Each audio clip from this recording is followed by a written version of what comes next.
Hey, Vaughn community. Thanks for coming into my channel tonight. Tony here from Tony's LPs Are Us. Today I have what I think is another fun episode. I'm going to talk about the great masterer of LPs, the mastering engineer, George Marino. And this is his first album that he actually mastered, and we'll talk about that in a minute. But the reason I'm picking George Marino is the other day I did a Candy-O review, and during my research, I stumbled upon the engineer George Marino, and I also found out that George Marino did a few other albums by the Cars, and I know George Marino was a famous engineer. Unfortunately, he passed away at the age of 65, I believe, from cancer, which to me is 2012, very recent, not long ago at all. But he's probably mastered thousands of albums if you go through his discography. And what I've done is I picked 10 from 69 to 80, or 11 from 69 to 80, starting with the first one, and then we're going to work our way to 80. And another reason why I picked George Marino is when I did the research, I realized that his birthday is April 15th, rather. He was born 1947, April 15th. So it's coming up on his birthday as well. He passed away on June 4th, 2012, and he was born in Brooklyn. As you know, he worked for Sterling Sound. Originally, he was cutting records for Capitol at the tender age of, I believe, around 20 or so. When Capitol moved out of their New York studio, he went to the cutting room, or the record plant, the cutting room. And then he ended up with Lee Halko, who actually was a co-owner of Sterling Sound. And Lee kind of coaxed him into coming to Sterling Sound. Originally, I don't think George wanted to leave, or George wanted to go to Sterling, but he did, and the rest is history. Actually, it stayed in some of these websites that Lee actually built a special room for him to master master the recordings of the artists that they were contracted to. So that was in 1973. So from 71 to 73, he ended up in Sterling Sound, and I believe he stayed there till the end of his life. Unfortunately, like I said, he died very young. But just thousands, it has to be thousands. He's won 3 Grammys for his engineering work and associated work with music.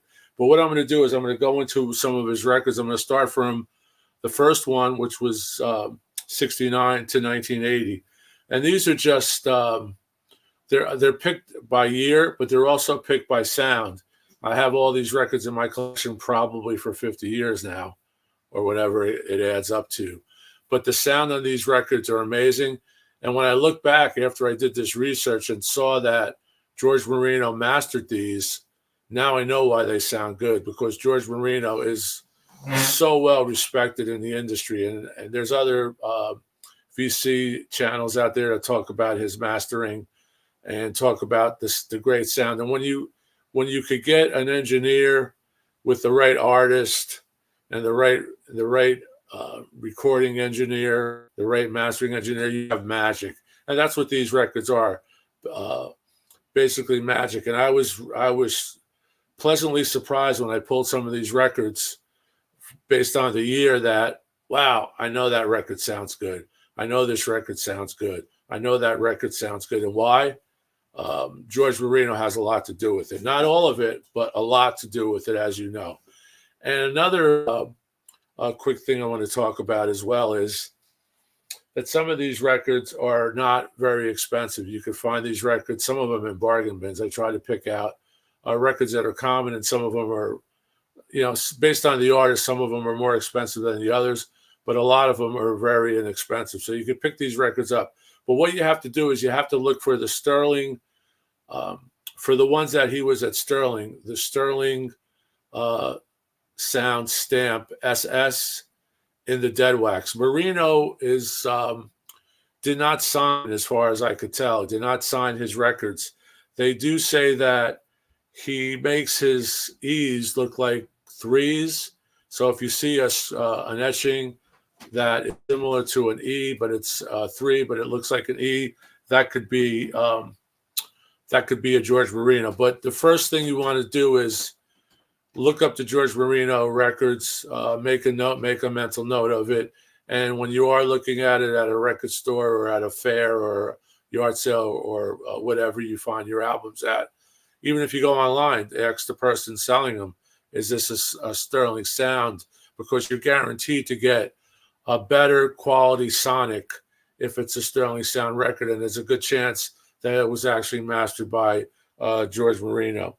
Now here it says, I'll just read this off. This is off of a Discog site. Marino did not sign initials in dead wax, but he does have a very distinctive handwriting style. Look for E's that look like backward threes. He did not always do this. He also rounded top A's and generally large, chunky appearance in the lettering. So that's just a tip. But first off, know that it's a George Marino mastered and look for the SS. And if you look for the SS and the SS sterling is in the dead wax, you got a good sounding record. So, and you can hope that it's a George Marino cut. If it's early pressing, it most likely is. Okay, let's get to the first one. This was when he was at Capitol. And here we have the legendary Plastic Ono Band live piece in Toronto album. And that's on Apple. And George Marino cut this record, first record.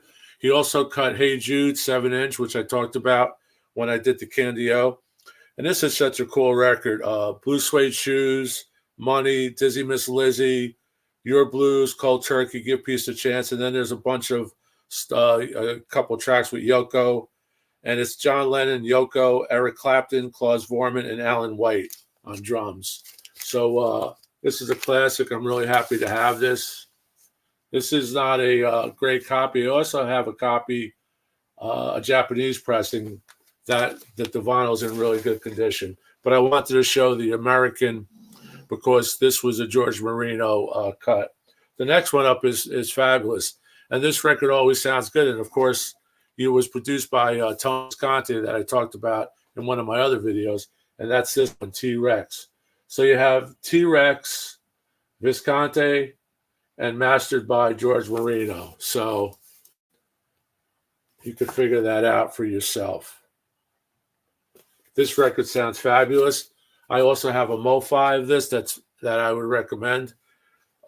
It's a 2-record, 55 RPM cut. It's usually in print. I had one and back ordered and got it.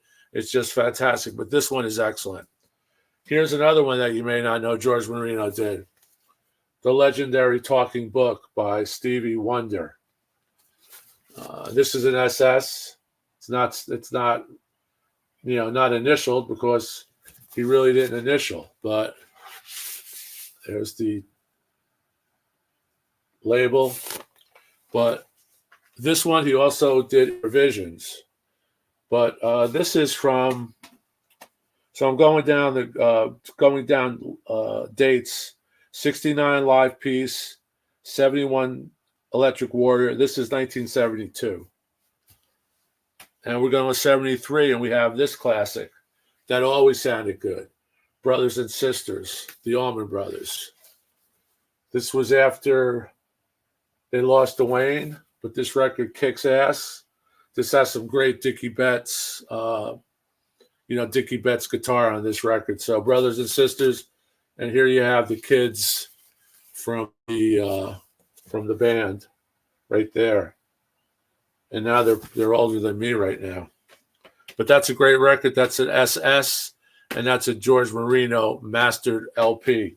This one, I didn't realize it was George Marino until just the other day. And I always tell people how good this record sounds, and now I know why. Good Rats, Tasty. Their second album, this is on Warner Brothers.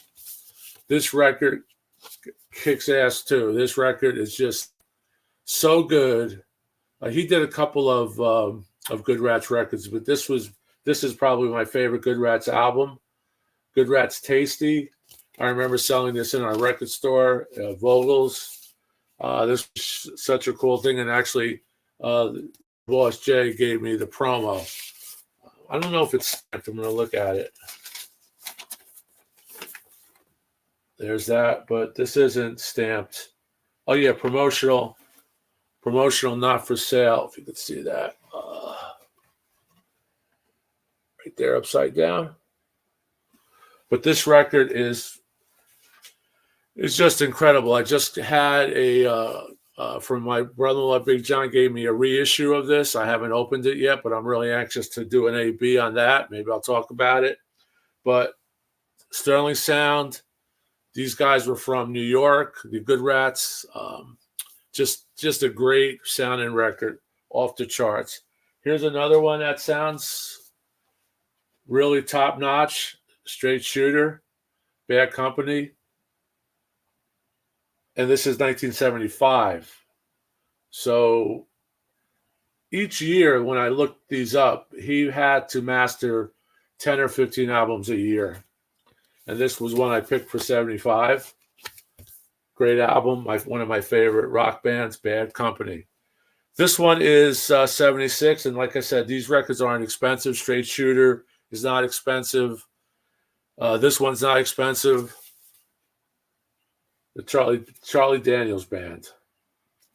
This is a gatefold. This is a really nice copy. I've got everything Charlie did. I'm not a real big country rock fan, but I love some of his stuff. Very, very catchy, great hooks. And he was just a great guy. He was just a fun guy to listen to. Actually saw him in concert back in the day with guys from high school. So this is called Saddle Tramp. And that is a SS George Marino. So this one is a pretty cool one too. Aerosmith. Draw the Line, I believe this is called. And you can see the great cover artwork. It's like a sketch. And this has Draw the Line, I Want to Know Why, Critical Mass, Get It Up, Bright Lights, Milk Cow Blues, which is the old classic. And this is a SS. Let me see here. This has the inner, the logo. And I just want to see who mastered at Sterling Sound by George Marino, and recorded at Cynical, New York, and the Record Plant in New York. But it says it right on this that it's a George Marino mastered, and it is SS stamped.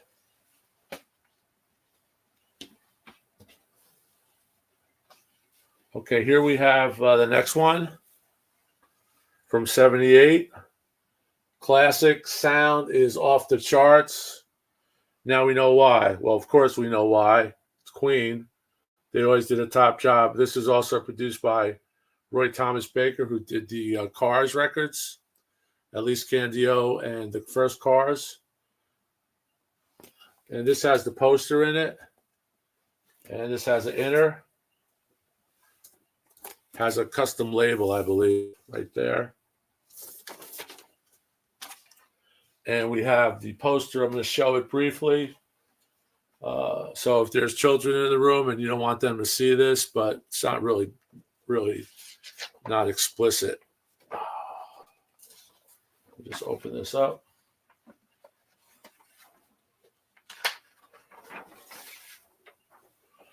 There's the poster.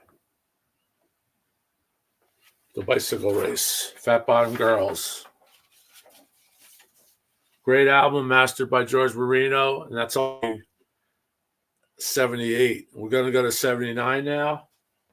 And 79 is another big record that actually was such a big record that when it came out, the record company was shocked, and they held this record or they held the next record until this record could just, soak up and sell as much as possible. And that is Cheap Trick live at Budokan. So this is a George Marino cut, SS in the dead wax. right there. And that also has a booklet in it. So if you're looking for this record, which is probably not too expensive, maybe $30 today or something, 25 to 15 to 20, depending on its condition.